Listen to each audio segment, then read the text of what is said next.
بے نقاب قسط نمبر 19۔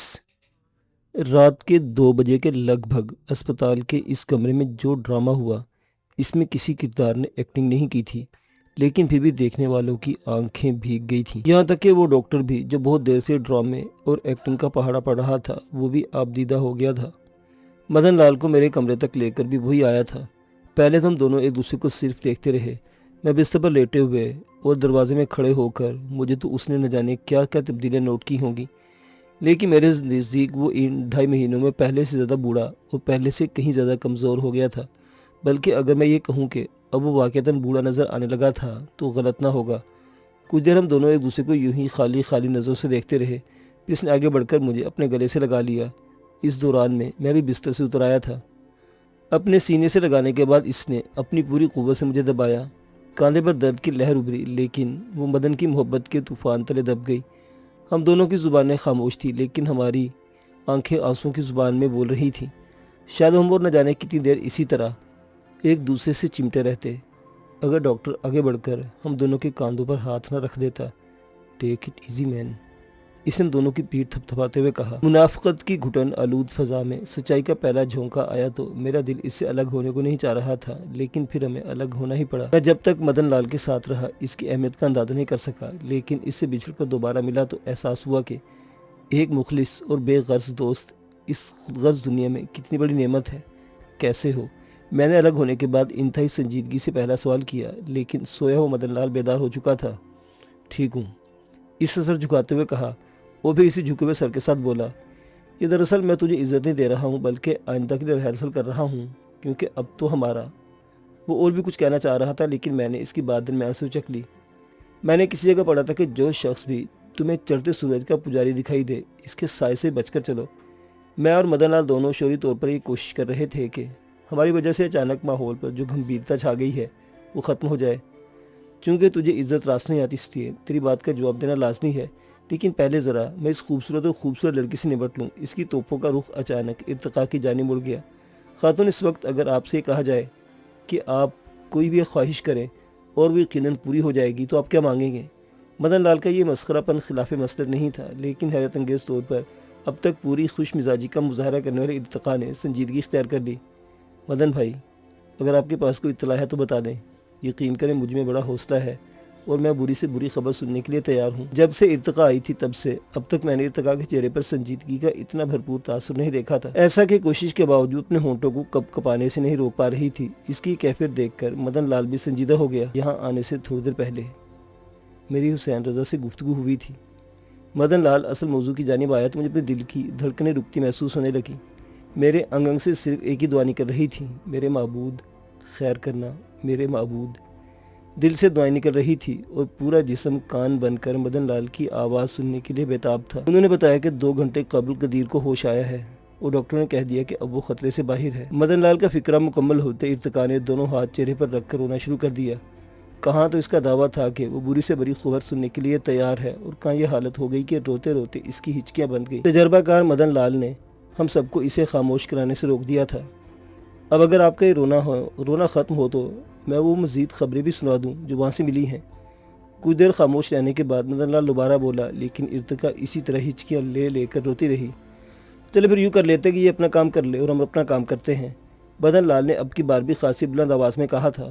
معلوم نہیں اس کا مخاطب کون تھا، لیکن اس کا اثر ارتقاء پر یہ ہوا کہ اس نے اپنے چہرے سے ہاتھ ہٹا لیے اور میں نے اس کے سوگوار حسن کا عجب نظارہ دیکھا۔ اب وہ خالی خالی نظروں سے مدن لال کو گھور رہی تھی، لیکن مدن بھی ایک کائیاں تھا، وہ اس کی جانب دیکھ ہی نہیں رہا تھا، اور میری یہ کیفیت تھی کہ چاہنے کے باوجود اب میں اس کی جانب نہیں دیکھ رہا تھا۔ اس کی بڑی بڑی آنکھیں رونے سے سرخ ہو گئی تھیں، آنسوں نے پلکوں کو بھگو کر اور نمایاں کر دیا تھا۔ اس وقت اسے مسلسل دیکھتے رہنا میرے لیے ممکن نہ تھا۔ کوئی بہکی ہوئی نظر میرے ضمیر پر بوجھ بن سکتی تھی، دل میں ابھرنے والا کوئی آوارہ خیال میرے لیے پشیمانی کا باعث بھی ہو سکتا تھا۔ سسپینس پھیلانے کے بجائے اگر جلدی بتا دیں کہ مزید کیا خبریں تو بڑی نوازش ہوگی، میں نے اس کی خاموشی سے تنگ آ کر کہا۔ مزید یہ کہ کچھ نہیں، مدن لال نے ہاتھ جھٹکتے ہوئے کہا، اور پھر اپنی مزاحیہ جون میں لوٹتے ہوئے اس نے وجے کو آواز دی۔ وجے مدام کی خدمت میں ٹھنڈا پانی پیش کیا جائے۔ یہ بھی کیا سوچیں گی کہ جب میں مگرمچھ کے آنسو بہا رہی تھی تو میرے چاروں طرف لوگ گلاس لیے کھڑے تھے اور اب جب میں موتی لٹا رہی ہوں تو کوئی ہاتھ میری جانب نہیں بڑھ رہا۔ ارتقا کی ایکٹنگ کے بارے میں مجھے پہلے ہی معلوم ہو چکا تھا کہ اس نے ڈاکٹر اور نرس کے ساتھ کمرے سے نکلتے ہی کس طرح پرسکون ہوتے ہوئے ماحول کو ایک بار پھر سوگوار بنا دیا تھا۔ میرے کمرے سے ڈاکٹر کو ساتھ نکلتے ہوئے اس نے کچھ افراد کو دیکھ لیا تھا۔ وہ سوگوار چہرہ لیے اس مجمع میں پہنچی جہاں لوگ بیٹھے میری زندگی کے بارے میں تشویش کا اظہار کر رہے تھے۔ پھر جیسے ہی واجپئی صاحب اور مسز پنڈت کو دیکھا تو چیختے ہوئے ان سے لپٹ کر رونے لگی تھی۔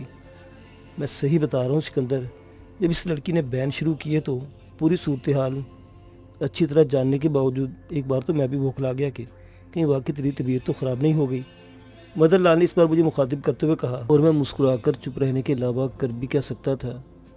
میری ایکٹنگ پر تو آپ کو اعتراض ہے، اور وہ بڑے نامی گرامی نیتا باہر سر جھکا ایکٹنگ کر رہے تھے، انہیں آپ کچھ نہیں کہہ رہے۔ دفتر ارتقا بول پڑی اور یہی مدن لال کی کوشش تھی۔ وہ ارتقا کو اس جذباتی فضا سے نکالنا چاہ رہا تھا جس میں وہ قدیر کی حالت خطرے سے باہر ہونے کا اطلاع پا کر مبتلا ہوئی تھی۔ اعتراض تو تم پر بھی نہیں تھا، صرف حیرت تھی۔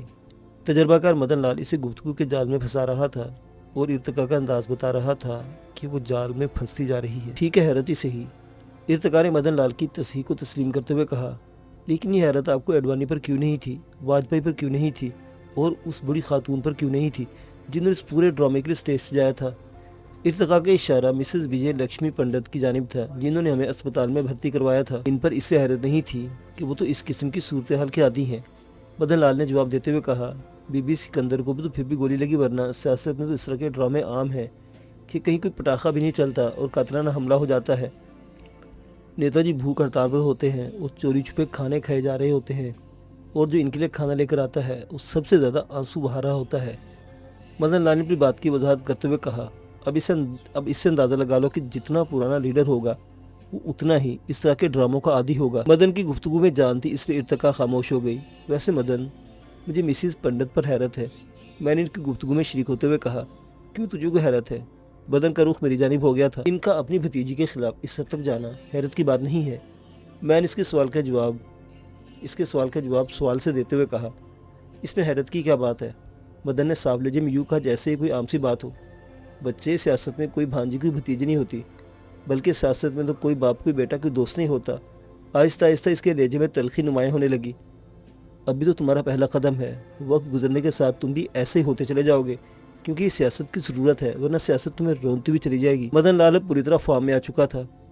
کمرے میں موجود افراد حیرت سے دیکھ رہے تھے اور وہ سنجیدگی سے بول رہا تھا، ہر اچھے سیاستدان کے لیے ضروری ہے کہ وہ روحانی اور جذباتی قسم کے رشتوں کا توق اپنی گردن سے اتار پھینکے، بلکہ ہر رشتے کو گائے سمجھ کر صرف اس وقت تک ناز نخرے اٹھائے جب تک وہ رشتہ گائے کی طرح سے دودھ دے رہا ہو، اور جب اس سے فائدہ حاصل ہونا بند ہو جائے تو گائے کی طرح ذبح کر دے۔ ہنستے مسکراتے مدن لال کی گفتگو سے دوسرے لوگوں کو حیرت ہو رہی تھی، لیکن ایک طویل عرصے تک اس کے ساتھ کام کرنے کے بعد مجھے اندازہ تھا کہ اس کا اصل روپ ہی یہ ہے، اور وہ جب بھی تلخ گفتگو کرنے پر آتا تھا تو اس طرح بولتا تھا اور خوب بولتا تھا۔ اور کیا باتیں ضروری ہیں سیاست میں ترقی کے لیے؟